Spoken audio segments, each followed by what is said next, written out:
السلام علیکم۔ سب سے پہلے آپ کو میرے چینل سپر اسٹوریز ٹائم پر خوش آمدید۔ اگر آپ میرے چینل پہ نئے ہیں تو پلیز میرے چینل کو سبسکرائب کریں اور بیل آئیکن کو پریس کرنا نہ بھولیں۔ بس سے اتر کر میں نے سامان کا تھیلا ایک ہاتھ سے دوسرے ہاتھ میں منتقل کیا اور اپنے راستے پر چل پڑا پیدل۔ گو کہ راستہ مختصر ہرگز نہیں تھا، مگر میں کوئی رکشہ یا کوئی اور سواری افورڈ نہیں کر سکتا تھا۔ تقریباً 15 منٹ پیدل واک کر کے جب اپنے گھر کی سڑک پر مڑا تو میں نے سکون کا سانس لیا، مگر اگلے ہی لمحے میرا سارا سکون بلکہ چین و اطمینان ہوا ہو گیا۔ گلیوں میں شام اتر آئی تھی۔ سردیوں کی آمد کی وجہ سے جلدی اندھیرا چھا جاتا تھا۔ اس ملگجے اندھیرے میں وہ چھت پر بیٹھی ہوئی، عین اسی جگہ پانی کے ٹنکی کے اوپر گھٹنوں پر تھوڑی جمائے اس کے کھلے بال ہوا میں لہرا رہے تھے۔ اچانک اس کی نظر مجھ سے ٹکرائی۔ اس کے لبوں پر مسکراہٹ نمودار ہو گئی۔ وہی مسکراہٹ خوف زدہ کرتی ہوئی، وارننگ دیتی ہوئی، اتنی دور سے بھی اس کی آنکھوں کا لرزا دینے والا پیغام صاف پڑھا جا سکتا تھا۔ میں گرتا پڑتا اس سے نظر چرا کر اندر داخل ہو گیا، مگر ایک اور تکلیف دہ منظر میرے منتظر تھا۔ ایان، میرا 7 سال کا بیٹا، فرش پر پڑا کرا رہا تھا۔ اس کے سر پر پٹی بندھی ہوئی تھی۔ واعظہ میری بیوی اس کو دوائی پلا رہی تھی۔ کیا ہوا ہے اس کو؟ میں اس کی طرف لپکا۔ چوٹ لگ گئی تھی، سر پھٹ گیا، ٹانکے لگے ہیں، واعظہ نے سپاٹ انداز میں جواب دیا۔ اوہو! میں جیسے چونک گیا۔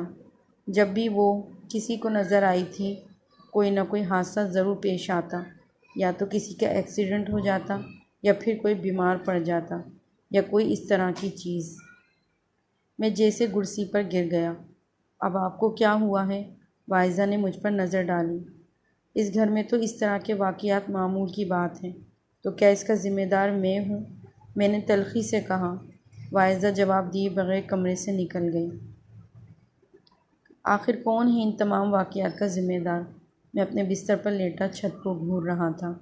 یہ دن بدن خراب ہوتے حالات، بڑھتی ہوئی غربت، کم ہوتا کاروبار، لڑائیاں جھگڑے، یہ صرف میرے ساتھ ہی نہیں تھا۔ اس گھر میں ہم 3 بھائی اپنی اپنی فیملیز کے ساتھ آباد تھے۔ آباد؟ اوہو، یہ کون سے لفظ میں استعمال کر بیٹھا ہوں۔ ہم بس اپنی اپنی زندگی کی گاڑیاں گھسیٹ رہے تھے۔ میں یعنی احسان اشرف اور مجھ سے چھوٹے 2 بھائی سلمان اور عمران، ہم تینوں ورثے میں ملی ہوئی کپڑے کی دکان پر بیٹھتے تھے، مگر ہم تینوں کی محنت کے باوجود دکان دن بدن زوال پذیر ہو رہی تھی، آمدنی نہ ہونے کے برابر تھی۔ ہماری بیوی اور بچوں کی آپس میں لڑائی اور تکرار معمول کی بات تھی۔ چینی کے چمچوں اور دودھ کے کپ تک پر لڑائی، ہاتھا پائی تک میں بدلنا عام تھا۔ مگر ہمیشہ سے ایسا نہیں تھا۔ بستر پر لیٹا نہ جانے کہاں پہنچ گیا۔ برسوں پہلے اس گھر میں میرے امی ابو اور تایا تائی رہا کرتے تھے۔ ابو اور تایا جان میں بڑی محبت و اتفاق تھا۔ وہ دونوں کپڑے کی دکان چلاتے تھے اور منافع برابر تقسیم کر لیا کرتے تھے۔ یہ گھر جس میں ہم آج تک مقیم ہیں، ابو اور تایا جان کی ملکیت ہے۔ تائی اور تایا جان کی کوئی اولاد نہیں تھی، مگر میری امی کے تلے اوپر 3 بیٹے ہوئے، جن پر ان کو اتنا غرور تھا کہ کسی ریاست کی ملکہ کو بھی کیا ہونا تھا۔ وہ ہر ایک کے سامنے قدرت کی دی ہوئی اس نعمت یعنی ہم 3 بھائی کا ذکر اس انداز میں کرتی جیسے اس میں ان کا کوئی ذاتی کارنامہ چھپا ہو۔ خاص طور پر جب تائی جان وہاں موجود ہوتی تو بے اولاد عورتوں کے اوپر وہ بآواز بلند طرز کھایا کرتی تھی۔ ارے بھیا، شکر ہے مولا کا، اس نے بے نام و نشان نہیں رکھا، یا پھر بھائی ہمارے منہ میں پانی ڈالنے والا ایک نہیں 3 موجود ہیں، ہمیں کیا فکر۔ وہ تائی جان پر نظر ڈالتی۔ فکر تو وہ کریں جن کے آگے پیچھے کوئی نہ ہو۔ تائی جان ہمیشہ خاموش رہ جاتی۔ ظاہر ہے جواب میں ان کے پاس بولنے کے لیے تھا بھی کیا۔ مجھے یاد پڑتا ہے جب ہم چھوٹے ہوتے تو تائی جان ہم سب کو یعنی ہم بھائیوں کو بہت پیار کرتی تھی، اپنے ہاتھوں سے کھانا کھلاتی، تیار کرتی، مگر امی بہانے سے ہمیں ان کے پاس سے لے کر جایا کرتی اور بار بار ہماری نظر اتارتی۔ اے خدا میرے بچوں کو بری نظر سے بچائے، وہ بآواز بلند کہا کرتی۔ لال ثابت مرچوں کے اس زمانے میں تھیلے بھر کر ہمارے گھر آنے لگے تھے۔ ان باتوں کی وجہ سے رفتہ رفتہ تائی جان نے ہمیں پیار کرنا چھوڑ دیا، مگر امی ان کی کمزوری پر وار کرنا کبھی نہیں بھولتی تھی۔ آنے والے سالوں میں تایا اور ابو ایک ایک کر کے ہمارا ساتھ چھوڑ گئے۔ تائی در حقیقت بالکل تنہا ہو گئی۔ امی کا دکھ بانٹنے کے لیے تو ہم بھائی موجود تھے۔ ابو کی اچانک موت نے بھی امی کو مزید چڑچڑا کر دیا تھا۔ تائی بھی اکثر جھنجھلا جاتی اور کوئی سخت جواب دے دیا کرتی تھی۔ اب کچھ دنوں سے گھر میں نئی رام کہانی چھڑ گئی تھی، وہ یہ کہ اب ابو اور تایا زندہ تھے، دکان کا منافع دونوں میں تقسیم ہوتا تھا۔ ان کی موت کے بعد دکان ہم بھائیوں نے سنبھال لی۔ اب امی کا کہنا یہ تھا کہ منافع پر زبیدہ یعنی تائی جان کا کوئی حق نہیں۔ بھائی گھر میں رہتی ہے، کھاتی ہے، پیتی ہے، اور کیا چاہیے، ہم کون سا اس سے کرایہ مانگتے ہیں۔ ایسے ہی ایک دن امی نے کہا، یہ گھر جتنا تمہارا ہے فرحت اتنا ہی میرا بھی ہے، تم ہوتی کون ہو مجھ سے کرایہ مانگنے والی۔ تائی اپنے کمرے سے نکل آئیں، اور جہاں تک بات ہے کھانے پینے کی تو ایک وقت کا کھانا میں بناتی ہوں، برتن دھوتی ہوں، تو کیا کھاؤں بھی نہیں؟ انہوں نے حساب برابر کیا۔ دکان میرے لڑکے سنبھالتے ہیں، اس کے منافع پر صرف میرا حق ہے۔ امی اپنی بات پر اڑی ہوئی تھیں۔ دکان آدھی میرے مرحوم شوہر کی ملکیت ہے۔ تائی بھی باضد رہیں، اگر تم نہیں مانو گی تو میں 7 خاندان کو اکٹھا کروں گی کہ گھر اور دکان بیچ کر میرا حصہ مجھے دے دو۔ وہ بات ختم کر کے اپنے کمرے میں چلی گئی۔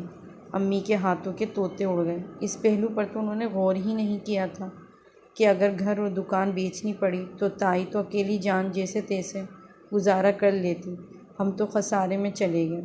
چند دن امی دن رات سوچوں میں گم رہیں۔ پھر ایک رات انہوں نے ہم تینوں بھائیوں کو اپنے کمرے میں جمع کیا اور دروازہ اندر سے بند کر لیا۔ پھر اس روز کے چند دنوں کے بعد سوچی سمجھی اسکیم کے مطابق آدھی رات کے وقت ہم چاروں نے تائی جان کو اپنے قابو میں کر لیا۔ بیچاری کمزور بوڑھی تائی جان، میں آج بھی لرز گیا۔ ہم تینوں بھائیوں نے ان کے ہاتھ پیر پکڑے اور امی نے تکیہ ان کے منہ پر رکھ کر اس طرح دبایا کہ وہ ایک آواز تک نہ نکال سکی، اور تھوڑی ہی دیر میں ان کا دم نکل گیا۔ پھر ہم سب مل کر ان کو اٹھا کر چھت پر لے گئے۔ چھت پر کپڑوں کے تار بندھی ہوئی تھی۔ امی اور تائی کپڑے دھو کر چھت پر ڈالا کرتے تھے۔ چھت پر دیوار ایک جگہ سے ٹوٹی ہوئی تھی۔ ہم نے تائی کی لاش کو وہاں سے گلی میں پھینک دیا اور واپس نیچے آ گئے۔ میں دوسرے دن امی نے مشہور کر دیا کہ تائی کپڑے اتارنے اوپر گئی تھیں، شاید گلی میں جھانکنے لگیں اور پیر پھسلا اور گر گئیں اور ان کا انتقال ہو گیا۔ حسب توقع 3 کم عمر لڑکیاں اور ان کے گھریلو سیدھے سادی ماں پر کس نے کوئی شک نہیں کیا، اور تائی جان کو دفنا دیا گیا، اور بس کہانی ختم۔ کیا واقعی کہانی ختم؟ میں نے کروٹ بدلی۔ کہانی تو جیسے شروع ہی ہوئی تھی۔ تائی جی اس گھر میں سے کیا رخصت ہوئی جیسے گھر کی خوشحالی، عافیت، صحت سب رخصت ہو گئی۔ گھر کے در و دیوار جیسے نحوست برسانے لگے، دکان جیسے مٹی بن گئی۔ ہم تینوں کی دن رات محنت کے باوجود بمشکل دال روٹی کا بندوبست ہو جاتا، اور سب سے بڑھ کر ہر تیسرے دن کسی کا بیمار پڑ جانا، یا کوئی ایکسیڈنٹ ہو جانا، یا کوئی ایسا ہی تکلیف دہ واقعہ۔ مگر جس دن اس طرح کی کوئی واردات ہوتی، اس دن وہ ضرور کسی کو نظر آتی۔ کون؟ وہی تائی جان یا تائی جان کی روح۔ چھت پر ٹنکی کے اوپر سفید لباس پہنے وہ گھٹنوں میں سر دیے بیٹھی ہوتی۔ میں نے زندگی میں کبھی ان کے بال کھلے نہیں دیکھے، مگر مرنے کے بعد وہ ہمیشہ کھلے بالوں سے نظر آئیں۔ آدھے سفید آدھے کالے بال۔ جب کبھی کسی سے ان کی نظر ٹکرا جاتی، ان کے لبوں پر مسکراہٹ بکھر جاتی، جان لینے والی مسکراہٹ، اور اس دن ضرور ہمارے گھر میں کوئی حادثہ رونما ہوتا۔ اپنی موت یا اپنے قتل کے چند دن بعد ہی وہ نظر آنے لگی تھی۔ صرف امی، ہم 3 بھائیوں کو، اس کے علاوہ اور کسی کو نظر نہیں آتی تھی۔ یہاں تک کہ کبھی ہماری بیویوں اور بچوں کو بھی نظر نہیں آئیں۔ ہم نے کئی مرتبہ کوشش کی کہ یہ مکان بک جائے، ہم اس نحوست کے سائے سے نکل جائیں، مگر کبھی کوئی کوشش کامیاب نہ ہو سکی، اور اس کا تو سوال ہی نہیں تھا کہ گھر بیچیں بغیر کہیں اور شفٹ کر جائیں۔ گھر میں کھانے پینے تک کی تکلیف تھی۔ نہ جانے کیسے ہم بھائیوں کی شادیوں اور پھر بچے بھی ہو گئے۔ تینوں بیٹوں کے اوپر امی کا زام تینوں بہوؤں کے آنے کے بعد ایسا ختم ہوا کہ بس بہو بھی ایک سے بڑھ کر ایک، بس زبان دراز، بدلحاظ۔ امی کو یقیناً اپنی جوانی یاد آ جاتی ہوگی۔ میں اکثر سوچتا، سونے پر سہاگا یہ ہوا کہ امی ایک دن چھت سے گر کر اپنی ریڑھ کی ہڈی پر چوٹ لگوا بیٹھی اور ہمیشہ کے لیے معذور ہو گئی۔ اس جگہ سے جہاں سے ہم نے تائی کی لاش کو نیچے پھینکا تھا۔ نہ جانے کس طرح امی کا پیر پھسلا اور بس اب وہ صرف بستر پر پڑی چھت کو گھورا کرتی تھی۔ وہ اپنے ہر کام، کھانے پینے، حتیٰ کہ غسل خانے کے کاموں تک کے لیے پیروں کی محتاج ہو گئی تھی۔ تینوں بہوؤں کی ڈیوٹیاں لگتی تھیں ان کے مختلف کاموں کے لیے جن پر ان کی گھمسان کی جنگ ہوتی۔ تین جوان بیٹوں میں کسی کے پاس ان کے پاس بیٹھنے کا بھی وقت نہ تھا۔ امی جسمانی طور پر بالکل معذور ہو چکی تھی مگر ان کا ذہن بالکل تندرست تھا۔ وہ ہر بات سنتی اور سمجھتی تھی جس کی گواہی ان کی دکھ اور خوف میں ڈوبی آنکھیں ہر وقت دیا کرتی تھیں۔ میری عمر ابھی محض 35 سال کی ہوئی تھی مگر میں بوڑھا دکھنے لگا تھا۔ مالی پریشانیوں تکلیفوں نے مجھے اندر سے توڑ دیا تھا۔ ہم سب اپنی اپنی جگہ اچھی طرح سمجھتے تھے کہ ہمارا یہ حال کیوں ہے، کس وجہ سے ہے، مگر اب کیا فائدہ، بے سود۔ جب ہم سب نے مل کر تائی جان کا قتل کیا، میری عمر 20 سال تھی، سلمان 18 کا اور عمران 17 کا تھا۔ ہم تینوں کے نزدیک وہ قتل اس وقت محض ایڈونچر تھا۔ بس اگر ہماری ماں کو کوئی تنگ کرتا ہے تو اس کو جینے کا کوئی حق نہیں۔ یہ فلمی سوچ اس وقت ہم تینوں کی مشترکہ تھی، لیکن وقت کے ساتھ ہم سب کو خوب اندازہ ہو چکا تھا کہ ہم نے کون سی آگ مول لے لی ہے، نہ صرف اس جہان کی بلکہ اگلے جہان کی بھی۔ نہ جانے امی کو اپنے کیے کا پچھتاوا ہے یا نہیں، میں سوچتا۔ ہم اس وقت کم عمر، نہ سمجھ سہی، امی تو سمجھدار تھیں، دین و دنیا دونوں کا علم رکھتی تھیں۔ قتل گناہ کبیرہ ہے، میں لرز جاتا، مگر اب کیا ہو سکتا ہے۔ تائی کی روح اب اکثر راتوں کو نظر آنے لگی تھی اور ہم بھائیوں کی نیندیں رخصت ہونے لگیں۔ اس رات کے بعد ہم تینوں نے کبھی اس واقعے کا ذکر نہیں کیا تھا، مگر جب تائی کسی کو دکھتی تو وہ کانپتی آواز میں دوسروں کو ضرور بتاتا، مگر ہم میں سے کسی کی بیوی یا خاندان کے کسی فرد کو اس بارے میں کوئی علم نہیں تھا۔ میں آپ سے کہہ رہی ہوں احسان، میں اس جمعے کو گھر میں قرآن خوانی کروا رہی ہوں اور خاندان کے لوگوں کو انوائٹ کر رہی ہوں، واعظہ نے حتمی لہجے میں کہا۔ پھوٹی کوڑی نہیں ہے میرے پاس، میں نے جھلا کر کہا۔ کیا ہوا کھلاؤ گی مہمانوں کو؟ آپ یہ بیچ دیں۔ اس نے اپنی واحد انگوٹھی میرے ہاتھ پر رکھ دی تھی۔ 10 سال ہو گئے ہماری شادی کو، کبھی اس گھر میں درود شریف کی محفل نہیں ہوئی، کوئی قرآن شریف نہیں کھولتا، کوئی نماز تک نہیں پڑھتا۔ وہ بالکل سچ کہہ رہی تھی۔ نہ جانے کون سی نحوست بسی ہے اس در و دیوار میں، جیسے کسی نیک عمل کی طرف دل بڑھتا ہی نہیں۔ لیکن میں اب ساری شام قرآن شریف پڑھاؤں گی، درود شریف پڑھواؤں گی، گھر کی ہر دیوار پر دم کروں گی۔ یہ گھر نہیں لگتا، بدروحوں کا مسکن ہے۔ اس کی باتیں میرے دل کو چھو رہی تھیں۔ میں نے اس کی انگوٹھی تھام لی۔ واعظہ نے اپنے کہے کے مطابق کافی خاندان والوں کو مدعو کر لیا۔ اس دن صبح سے تینوں خواتین گھر کو دھونے چمکانے میں لگی ہوئی تھیں۔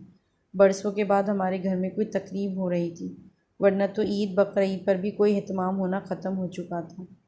امی کو بھی نہلا دھلا کر صاف جوڑا دیا گیا، قرآن خوانی ہوئی، درود شریف پڑھا گیا، نعتیں پڑھی گئیں۔ اس کے بعد تمام لوگ صحن میں بیٹھ کر کھانا کھانے لگے۔ امی بھی وہیں چارپائی پر لیٹی تھی، ان کے چہرے پر بھی طمانینت کے آثار تھے کہ اچانک چھت سے اترنے والی سیڑھیوں سے صحن میں کوئی اتر آیا۔ تائی کی روح چھت سے صحن میں اترنے والی سیڑھیوں پر کھڑی تھی، اسی طرح بال بکھرائے، سفید لباس میں مسکراتے ہوئے۔ عورتوں کی نظر ان پہ پڑنے لگی، وہ پاگلوں کی طرح چیخنے لگیں، ادھر ادھر بھاگنے لگیں۔ تائی آج سے پہلے صرف ہم چاروں کو نظر آتی تھی، مگر آج وہ سب کو نظر آ رہی تھی۔ مگر ان کی نظریں، ان کے لرزا دینے والی نظریں امی پر جمی ہوئی تھیں۔ ان کی مسکراہٹ گہری ہوتی جا رہی تھی۔ امی بھی یک ٹک ان کو ہی دیکھ رہی تھیں۔ امی کے ہاتھ آگے کی طرف جڑ گئے اور گردن ایک طرف ڈھلک گئی۔ تائی کی روح غائب ہو گئی، امی کی جان نکل گئی تھی۔ عورتوں کے چند گھنٹوں کے بعد اوسان تھوڑے بحال ہوئے تو انہوں نے کہا، بے لاگ تبصرے شروع کر دیے۔ ہم بھائی کفن دفن کا انتظام کرنے لگے۔ ارے دیکھو کیسی سچی محبت تھی دیورانی جٹھانی میں، کسی خاندان کی بوڑھی عورت کی آواز میرے کانوں سے ٹکرائی۔ جٹھانی کی روح خود آئے دیورانی کو لینے، کبھی سنا ہے ایسا؟ ساری عورتیں ہاں میں ہاں ملانے لگیں، لیکن واقعی اس روز کے بعد تائی کبھی کسی کو نظر نہیں آئی۔ اگر آپ کو میری سٹوری اچھی لگی ہے تو پلیز مجھے کمنٹس میں بتائیں۔ شکریہ۔